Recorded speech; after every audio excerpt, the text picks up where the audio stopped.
स्थिति में रहता ही नहीं है।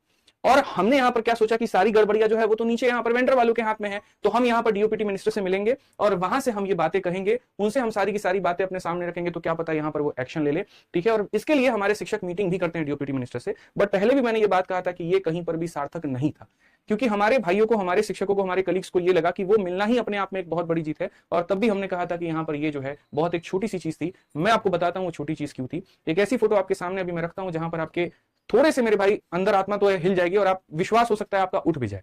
ठीक है, ये जो सारा का सारा गड़बड़ी है, ये सारे के सारे जिम्मेदार कौन है मेरे भाई? सारे के सारे सेंटर्स वाले। और जिम्मेदार क्यों है? क्योंकि ये कहां से निकल करके आ रहा है? एडिक्विटी से निकल करके आ रहा है।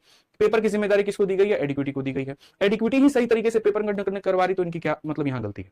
अब अगर हम बात करें यहां पर, तो ये भाई साहब आप जिनके खिलाफ में आवाज उठाने जा रहे हो ना, जरा एक बार आप यहां पर देख लो कि वो यहां पर किसके साथ में, ठीक है, कहां तक की पहुंच रखते हैं। मैं आपको बता दूं, जिन डीओपीटी मिनिस्टर से हमारे सारे के सारे टीचर्स मिलने गए, उन डीओपीटी मिनिस्टर से उनके मिलने के बहुत पहले से ही यहाँ पर ये भाई साहब मिलते हैं। ठीक है, और बढ़िया तरीके से अपनी दोस्ती यारी भी है, सारी चीजें भी है, और उसके बाद में यहाँ पर ये अपना टेंडर भी लेते हैं। मैं ये नहीं कह रहा हूं यहाँ पर कि सरकार को ये सारी कमियां पता है, लेकिन मेरा इनसे आग्रह जरूर होगा कि अगर आपने इनके ऊपर में विश्वास दिया है, दिखाया है, और आपने अगर इनको टेंडर दिया है, तो जरा इस बात की नैतिक जिम्मेदारी भी बनती है कि जिनको हमने टेंडर दिया, क्या यहाँ पर वो पेपर सही तरीके से करा रहे हैं।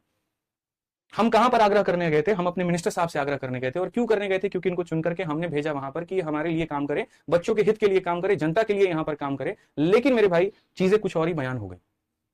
और अगर इतने लेवल की गहरी गहरी चीजें हैं, जहां पर पहुंच इतनी खतरनाक है, पहुंच इतनी मेरे भाई यहां पर गहरी तक है, पहुंच इतनी नीचे तक है। मुझे यहां पर काफी लोगों ने कहा सर आप बेकार में पंगा ले रहे हैं, सर आप बेकार में इतना गहराई घुस रहे हैं, सर आप बेकार में यहाँ रिस्क ले रहे हैं, मत करिए ऐसा, मत करिए ऐसा। बट मैं आपको एक बात बता दूं, क्या लगता है आपको? क्या आपको ट्विटर कैंपेन से जीत मिल जाने वाली है? क्या आपको लगता है मेरे भाई यहाँ पर छोटा मोटा आप हड़कंप मचा लेंगे और उसके बाद में ये पूरा जो वेंडर है आपका हट जाएगा? लिखित रूप में देता हूं मेरे भाई, यहाँ पर ऐसा कुछ भी नहीं होने वाला है। जब तक आपकी आवाज बुलंद नहीं होगी, जब तक आप अपनी आवाज को बहुत ऊपर तक लेकर के नहीं जाओगे, जड़ें इतनी गहरी हैं, तुम उखाड़ते उखाड़ते 7 जन्म ले लो, कुछ नहीं कर पाओगे। कुछ नहीं कर पाओगे, मतलब कुछ नहीं कर पाओगे। मैं तुम्हें लिखित रूप में ये बात देता हूं। जहां तक तुम पहुंचोगे वहां तक इनकी जड़ें बहुत अंदर तक है। सारी बातें मैं नहीं कह सकता यहां, बस तुम इतने समझदार हो। और ऐसा नहीं है कि ये सिर्फ मुझे पता है, बहुत सारे लोगों को पता है, लेकिन उसके बाद में यहां पर इन्होंने हिम्मत नहीं दिखाया कि आकर के वो यूट्यूब पर ये सारी बातें कह पाए। तो हमने मेरे भाई एक ही बात अब सीधा सीधा सोचा है कि जो हमारा एक संवैधानिक तरीका है, जो हमारा एक वे है, वो है हमारा प्रोटेस्ट। और प्रोटेस्ट के माध्यम से हम अपने मिनिस्टर साहब हो गए, और बाकी जो है हमारे मोदी जी हो गए, बाकी हमारी पूरी की पूरी सरकार हो गई, उस तक हम अपनी आवाज पहुंचाएं कि यहां पर ये जितनी गड़बड़ियां हो रही हैं उसको ठीक किया जाए। क्योंकि सीजल का पेपर आप मेरे से आज लिखित रूप में ले लो, कहीं पर भी किसी भी तरीके से तुम्हारा सही नहीं होगा। सेम सर्वर इशू आएगा, सेम सेंटर इशू आएगा, सेम सब कुछ होगा। और मैं तुम्हें इंटरनली ये बात बता रहा हूं, बाकी तुम्हारे ऊपर। अब प्रोटेस्ट को लेकर के भी सारा सारा बात आया कि भाई प्रोटेस्ट करे तो करे कैसे? सरकार ऐसी है कि प्रोटेस्ट करने ही नहीं देगी, सरकार ऐसी है कि ये चीज नहीं होने देगी। ऐसा बिल्कुल भी नहीं है मेरे भाई। यहां पर कुछ जाबाज लोगों ने, कुछ हिम्मत दिखाने वाले लोगों ने एड़ी चोटी की जोड़ लगा करके प्रोटेस्ट की जितनी संभावना हो सकती थी वो सारी की सारी मेरे भाई यहां पर उन्होंने फुलफिल की, और परमिशन लेकर के यहां पर आए और एकदम बाजी जीत करके आए। आज हमारी एक छोटी सी जीत है कि हमारे पास में आज हर डिपार्टमेंट का मेरे भाई परमिशन है और प्रोटेस्ट का है। सबसे पहले एमसीडी के अंदर में एक हॉर्टिकल्चर डिपार्टमेंट आता है, वहां पर मेरे भाई परमिशन लिया गया। आप पूछ रहे थे कितने दिन से शांत क्यों हो गए, आप इतने दिन से ठहर क्यों गए? ठहरे नहीं थे मेरे भाई। अगर 2 कदम शेर पीछे लेता है तो इसका मतलब ये नहीं है कि वो डर गया, इसका मतलब ये कि छलांग बहुत बड़ी होने वाली है। हमें इतना समझ में आ गया था कि ये हो हल्ला से काम नहीं चलने वाला, एक संवैधानिक तरीका अपनाना पड़ेगा जिसमें यहां सरकार को भी कोई दिक्कत ना हो, हमारे बच्चों को भी कोई दिक्कत ना हो। हमें यह भी ध्यान रखना था कि किसी बच्चे के ऊपर में कार्रवाई ना हो। हमें यह भी ध्यान रखना था मेरे भाई यहां पर कि किसी बच्चे का सिर ना फूटे, किसी के ऊपर एफआईआर ना हो, किसी के ऊपर लाठी ना चले। हमें यह भी ध्यान रखना था कि सरकार यहां पर कोई गलत ना करे। और मिल करके मेरे भाई यहां पर बच्चों ने बहुत शानदार तरीके से मेहनत करके पूरा का पूरा यहां परमिशन वो लेकर के आए। पहले परमिशन मिला एमसीडी से, फिर डीसीपी ऑफिस में रिक्वेस्ट डाली, और डीसीपी ऑफिस रिक्वेस्ट डालने के बाद में तब यहां पर फिर फाइनल हमारे पास में एमसीडी का परमिशन आ चुका है कि जी आप दिल्ली के सबसे बड़े मैदान रामलीला मैदान में धरना दे सकते हैं और वहां से बात अपनी सरकार तक पहुंचा सकते हैं, और यह सरकार को वहां झुकना पड़ेगा।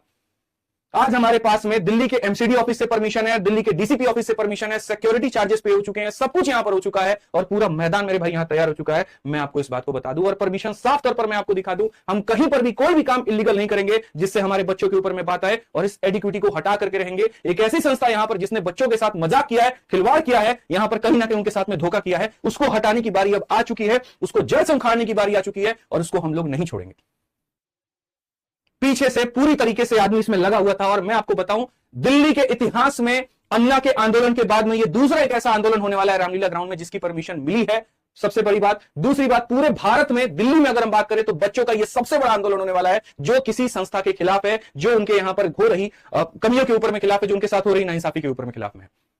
और ये सारा का सारा परमिशन मिल चुका है। और जगह कहां है, डेट कहां है, मैं बता देता हूं। 24 अगस्त को यहां पर डेट मिला है। 24 अगस्त से लेकर के आप आगे तक कंटिन्यू कर सकते हैं, लेकिन एक महाशक्ति प्रदर्शन करने की आवश्यकता है, जो आप सभी मिलकर के करेंगे, सभी शिक्षक मिलकर के करेंगे, सभी बच्चे मिलकर के करेंगे। और वो करेंगे 24 अगस्त सुबह 9 बजे से। जगह कहां पर होगी, तो रामलीला मैदान। और कहां पर है, तो ये दिल्ली में नियरेस्ट मेट्रो स्टेशन, मेरे भाई नई दिल्ली मेट्रो स्टेशन है, येलो लाइन।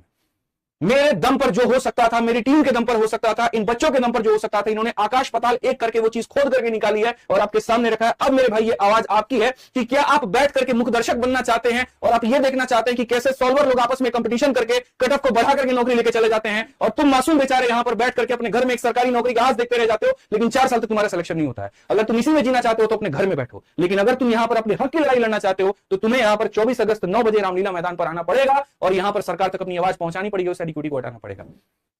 इसके अलावा जीवन में तुम्हारे पास में ऐसा मौका नहीं मिलने वाला है। कितनी विनतियां करनी पड़ी, कितने जुगाड़ लगाने पड़े, कितनी सेटिंग करनी पड़ी, क्या क्या नहीं करना पड़े मेरे भाई, ये सारे के सारे परमिशन के लिए हम लोग जानते हैं। और इस परमिशन के साथ में हम आप लोगों के लिए बहुत सारे सवाल हम आपको क्लियर करने वाले हैं। सबसे पहला मेरे भाई जो नैरेटिव सेट कर दिया गया कुछ लोगों, बेवकूफ लोगों के द्वारा, कि बच्चों के ऊपर में एफआईआर करने के लिए आप